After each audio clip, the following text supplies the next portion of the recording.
What if Padme Amidala stayed as Queen of Naboo?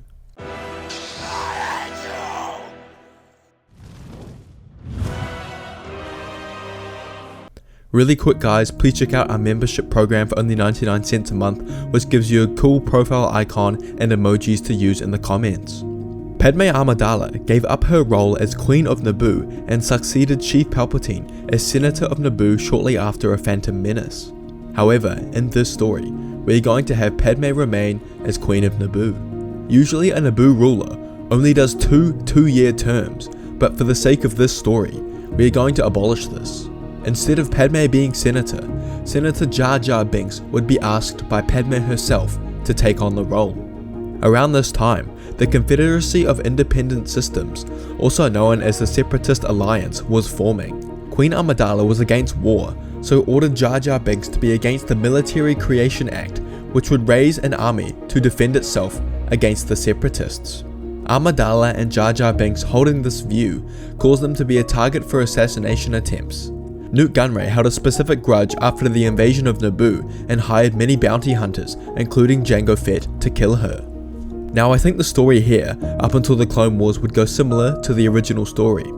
Obi-Wan and Anakin would be sent to protect Padme. Obi-Wan would track Jango back to Kamino and discover the clone army, and Padme and Anakin would fall in love and get married. Nothing can prevent that from happening. Let's pick it up at the beginning of the Clone War.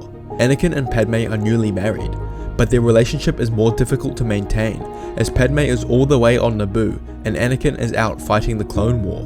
In the original story, Anakin would stay with Padme on Coruscant between missions, which was easy to do. However, it is not that simple this time. It would be too suspicious if Anakin went to visit Padme on Naboo between every mission. Someone would catch on. For the first year of the Clone War, Anakin saw Padme 4 times total. Remember, they are newly married and this would be extremely frustrating for them. In the second year, Anakin was sick of this. He needed to see Padme more. He didn't care if the council found out about Padme, his wife. He almost liked the dangerous side of it. In the following year, Anakin would visit Padme on Naboo between every mission, and as soon as he returned to Coruscant, he would leave straight for Naboo to meet with Padme. Mace Windu, who has never been a fan of Anakin, gets suspicious of this activity. He checks the logs of Anakin's ship and notices periodical trips to Naboo after he completes every one of his missions. Mace confronts Obi-Wan to ask about his thoughts on this, who agrees with Mace that it is strange, but Obi-Wan doesn't have a reason for why he would be going. Remember, Obi-Wan in the original story only really knew about Padme because of the Clone War.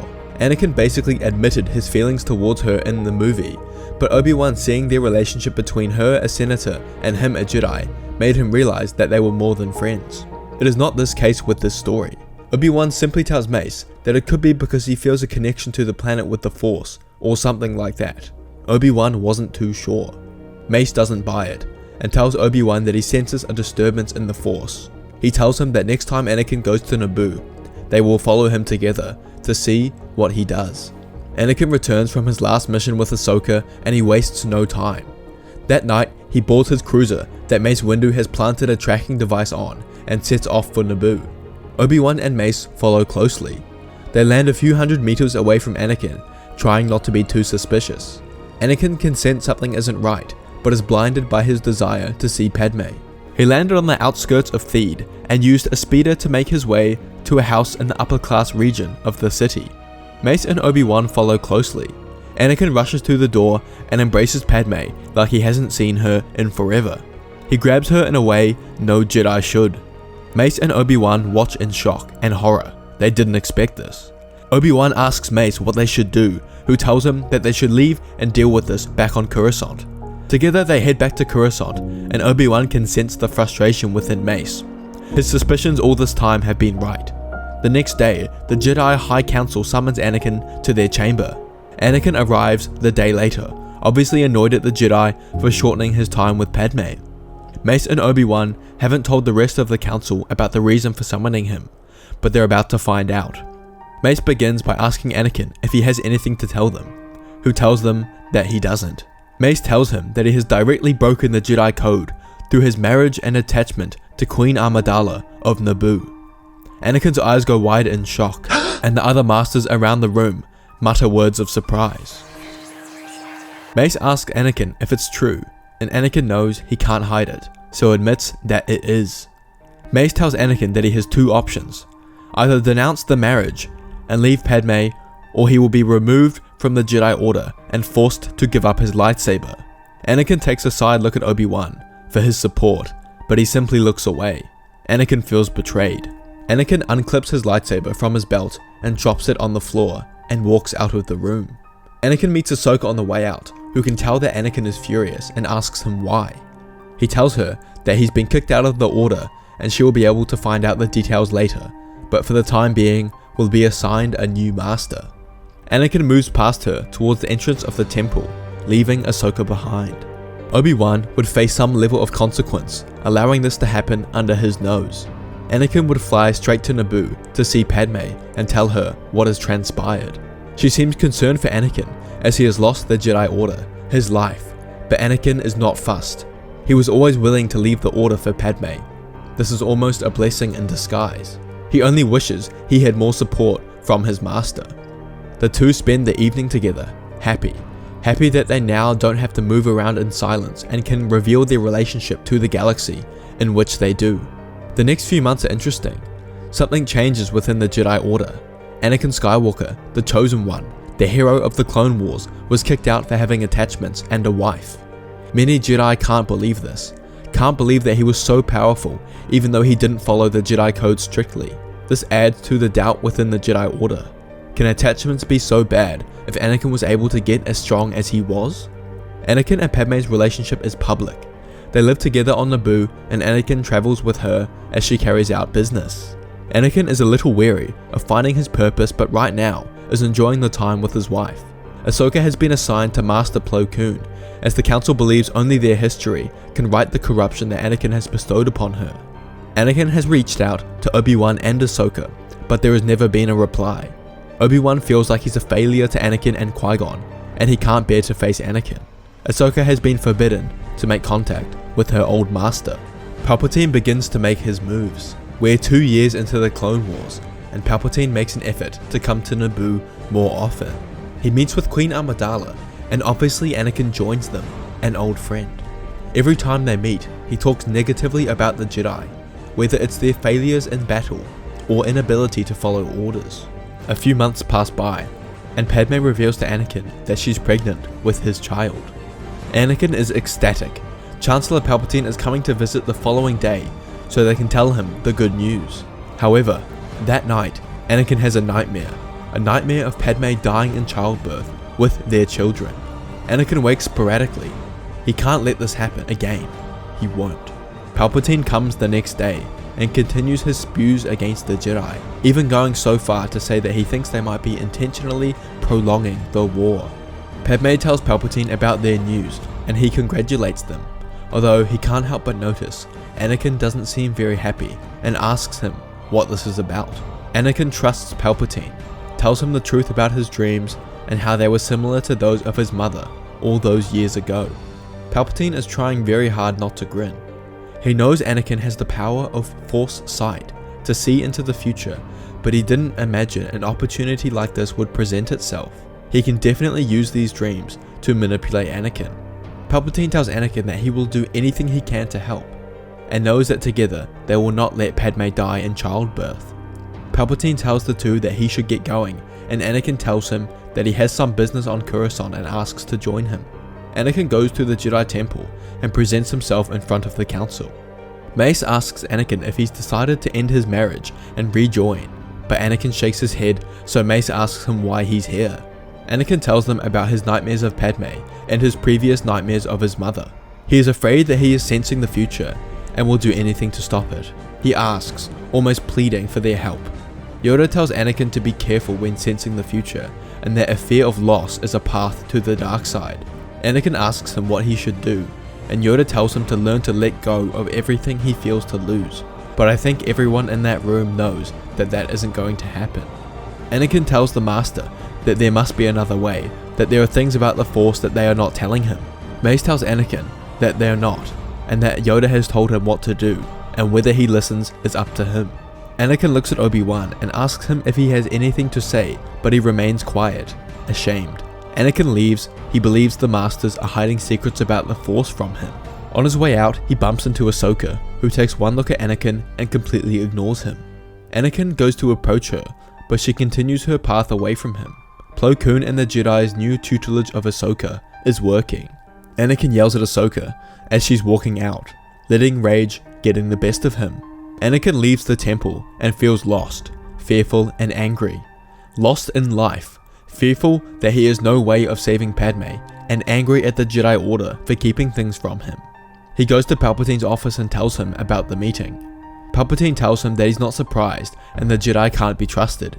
He tells Anakin that he's the only one who can save Padme, and reveals himself as a master of the dark side and none other than Darth Sidious. Anakin feels shocked. He can't believe this. How could Palpatine, his friend of all these years, be a Sith Lord? Has he been planning to use Anakin just like the Jedi? But Palpatine tells him that he's been Anakin's friend and mentor ever since he came to Coruscant all those years ago. He has always looked out and wanted the best for him. He tells him that he would do anything to save Padme, a close friend of his, which is why he is revealing himself to Anakin now. He never previously revealed his true identity because he knew whilst Anakin was in the Jedi Order that he would be loyal to the Jedi. But now that he's first-hand seen their corruption, he knew Anakin would understand where Palpatine was coming from. This is convincing for Anakin, and he agrees to join him and asks what needs to be done. Palpatine tells Anakin that the Jedi are relentless and must be taken out. Anakin agrees. He tells Anakin to go get his affairs in order back on Naboo, and tells Padme she is going to be safe, and then together they can end the Jedi. As Anakin is leaving, Palpatine passes him a package and tells him that he thinks he will need this. Anakin opens it in his ship. It appears to be a lightsaber with a red Kyber crystal and a black hilt. Anakin goes back to Naboo, to the palace where he and Padme live. He embraces Padme and tells her that he and Palpatine have found a way to save her. Padme looks at him confused and asks what it is. He tells her that she doesn't need to worry about it and that the Jedi have betrayed him and their marriage. Padme continues to look at Anakin confused, but he continues to embrace her and tells her that he must go back to Coruscant immediately. Anakin goes straight to Palpatine's office, who lays out the plan to him. All of the council are on Coruscant, except Saisi Tin, Kit Fisto, and Coleman Cash. Palpatine tells Anakin it will be difficult to take out all of the Jedi by themselves, so he doesn't think that storming the temple is an option. He tells Anakin about Order 66 and how they can use the clones to assist them. The plan is to execute Order 66 and have the clones begin by bombing the temple with airship bombers. Palpatine has already made the preparations to make sure they are ready to go. This will follow up with the clones storming the temple to deal with the remaining Jedi. Tens of thousands will be too much for them to handle. Anakin will go with the bombers and shoot down any Jedi that attempt to escape by ship. Sidious will coordinate the attack from his office and prepare an emergency Senate meeting. Palpatine asks Anakin if he has any objections. Anakin tells Palpatine that he's thinking of his master Obi-Wan and previous apprentice Ahsoka. Palpatine tells Anakin that they are all their enemies, no matter who they were to Anakin in the past. To fully embrace the dark side, he must cut all ties with those holding him back, the Jedi. Killing his master and previous apprentice is the only way to fully commit, and then together, they can save Padme. Anakin tells Palpatine that he understands, and heads to his ship. Order 66 is executed, and the bombing of the Jedi Temple begins. Hundreds of Republic bombers fly over Coruscant to make their way towards the temple. The temple is totaled, demolished to rubble. The Jedi, with zero warning, have had their numbers reduced by 70%. Jedi around the galaxy have been shot down by their own clones, and a huge portion of the Jedi in the temple have been crushed. There are plenty of survivors though. Quick-thinking Jedi sensed the attack and headed to the underground levels that wouldn't be crushed by the bombing, and those strong enough in the Force were able to use the Force to block the rubble from crushing them. The council was in session when Order 66 was executed.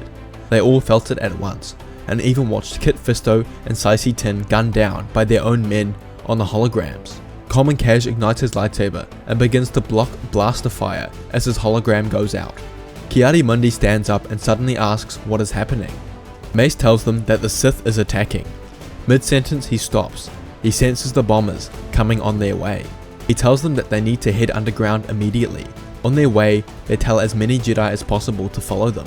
Plo Koon yells to Ahsoka across the temple to go underground, in which she does. The Masters can see the entrance to the underground area just as the bombing begins. They are a mere meters away as the roof begins to fall on them. Most Jedi make it inside, but Stas Ali, the last master in the queue, is squashed by a falling stone. About 400 Jedi have made it into the underground cavern. During the Sith's occupation of Coruscant thousands of years ago, they built this underground cave for an emergency escape in case the Jedi came, in which they did. And now the Jedi would use it to their benefit. They have tens of ships ready to help make a desperate escape if necessary. The bombings stop and the sound of rubble falling ends. However, those Jedi strong enough in the Force can sense tens of thousands of clone troopers making their way to the temple. Mace tells the plan to the Jedi that the only option is to escape on these ships and fight back against the clones storming the temple. They must protect the Jedi still inside that didn't make it underground. The ships are boarded. Some can hold 20 and some only 1 or 2. The skilled pilots, including Plo Koon, are given their own ships, and he and Ahsoka ride together. Together they use the Force to open a gateway that leads to the opening of an underground city on Coruscant. The ships exit and make their way to the surface level. Mace is surprised to see that this was anticipated with air resistance from battleships. They engage the clone resistance, led by Anakin.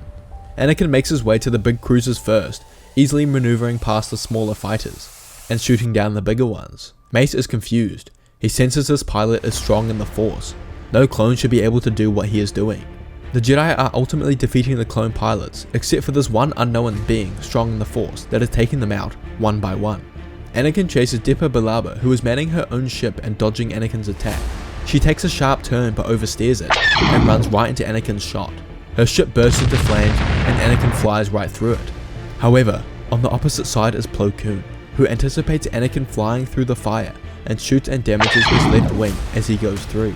Anakin's ship spins, and he is forced to land on the ground next to the Jedi wreckage. Intrigued, Mace calls Plo to join him in engaging the target on the ground. He holds the key to what's going on. They both sense the dark side in him. As Anakin is falling, he calls Palpatine and tells him that he's been shot down and needs his assistance. He curses and tells him he's on his way. Anakin crash lands his ship safely, but Plo Koon and Ahsoka, as well as Mace, land behind him. They jump out and begin walking towards Skywalker. Anakin forces away the visor and somersaults out of his ship and lands merely 10 meters away from the Jedi. They look at him in shock, but he only stares at them with anger in his eyes, especially towards Mace. They can sense the dark side within him. They ask what he's done, and Anakin tells them that this is their doing by keeping secrets of the Force from him, forced him to find an alternate pathway to save his wife. Ahsoka pleads with Anakin to stop this madness, and tells him that he's good, kind, and not himself right now. Obi-Wan is flying with Yoda, and together they see Anakin opposite Mace on the surface and make their way to the ground behind them. They land and get out, and Anakin feels surrounded. He needs to stall before Palpatine gets there. Obi-Wan yells at Anakin and asks him what he's doing, and Anakin tells him what he told the others, how the Jedi have failed him. Yoda tells Anakin that they didn't keep anything from him, that there is no secret power to save Padme. Anakin disagrees and tells them that they are lying as he sees Palpatine's ship flying in the distance. It darts towards them and lands right next to them. Out hops Palpatine and the Jedi are confused. Mace asks the Chancellor what he's doing, but before he can finish his sentence, he uses Force Lightning to send them all except Anakin flying back. Sidious has called for a legion of clones to join them, who start firing upon Yoda and Obi-Wan. Anakin engages Plo Koon and Ahsoka in combat, and Sidious takes Mace. The fighting is close, especially with Mace and Sidious. Plo Koon is on par with Anakin in terms of fighting, but Ahsoka is slowing him down. He has to take extra measures to ensure Anakin doesn't easily kill her, which he is eagerly trying to do. On the other hand, Mace's use of Vapad is proving successful against Sidious. He is easily reading his attacks and can tell the Sith Lord is tiring. Sidious makes a wild swing at Mace, who dodges and counterattacks and cuts off Sidious's hand, breaking his lightsaber in the process.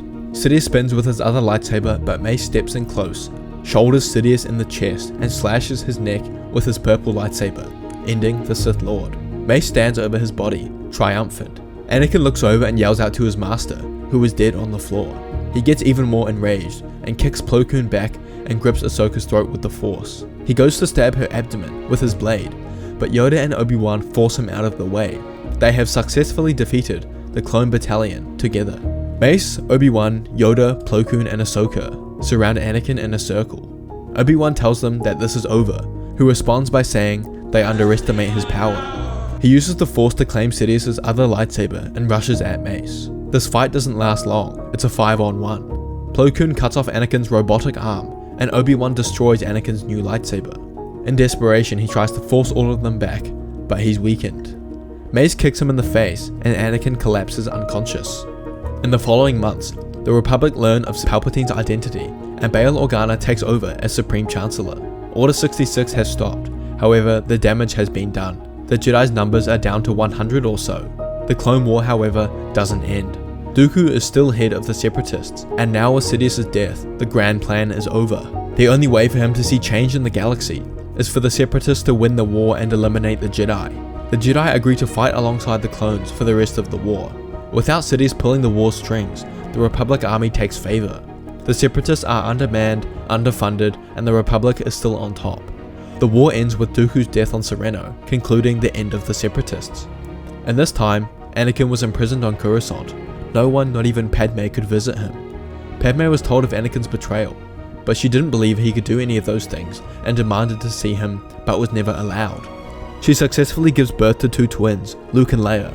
The remnants of the Council, Yoda, Mace, Obi-Wan and Plo Koon, discuss the future of the Jedi. They all agree that the true purpose of the Jedi and the light side has been corrupted over the last hundreds of years, and even more so in the last 10. They all agree that they need to refrain from galactic conflict and restore their connection to the Force, remove themselves from the spotlight of the Republic. They relocate to Tython, the homeworld of the Jedi, with hopes of rebuilding the Order to its previous strength. They take Anakin with them, as they have hopes of bringing him back to the light side. All attempts are unsuccessful, until one day Obi-Wan brings Padme in, with the two children. Anakin knows Padme would have given birth by now, and wasn't told whether she was successful or died in childbirth. They spend 5 minutes together, before Mace and Yoda join. They explain to Anakin how Palpatine used his youth and love for Padme to deceive him and corrupt him into joining the dark side. Anakin tells them that they're right, and that he was wrong and that he's sorry, and bursts into tears on the spot. Obi-Wan tells him that it's okay, that his journey in the Force is only just beginning. The path for redemption is long, but it's one they will do together.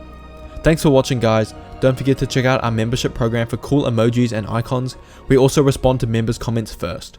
Please leave a like and comment.